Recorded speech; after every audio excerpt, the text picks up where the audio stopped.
অনেকেই সেই প্রমোশনাল কাজ যখন যায় তখন বিভিন্ন ধরনের বিড়ম্বনা তারা শিকার হচ্ছেন, তো এটার সমস্যাটা কোথায়?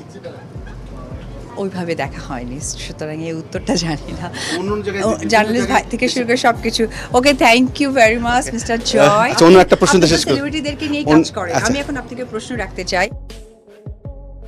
বিগত দুদিন আগে পুরো দেশে হাইলাইটেড ছিলেন ঢালিউড কুইন অপু বিশ্বাস।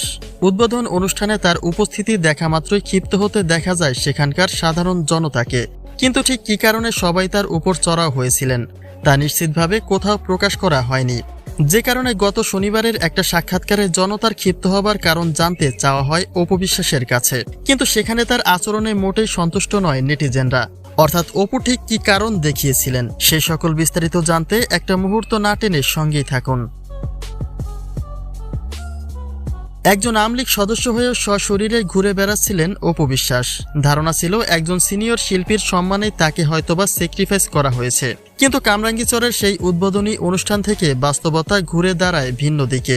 অর্থাৎ বর্তমান সময়ে দেশের সব জায়গাতে তিনি যে সেফ নয় তা নিশ্চয়ই বুঝে গেছেন অপু বিশ্বাস। ব্যক্তিগত সিকিউরিটির সহযোগিতা নিয়ে দ্রুতভাবে সেই স্থান ত্যাগ না করলে হয়তোবা আরও বড় কোনো বিপদের সম্মুখীন হতে পারতেন তিনি।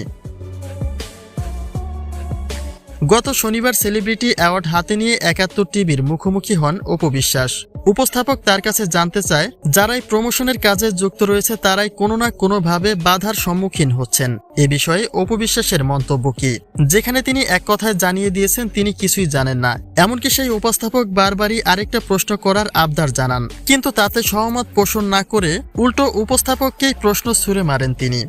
অন্য একটা প্রশ্ন শেষ করি। সেলিব্রিটিদেরকে নিয়ে কাজ করে। আমি এখন আপনাকে প্রশ্ন রাখতে চাই।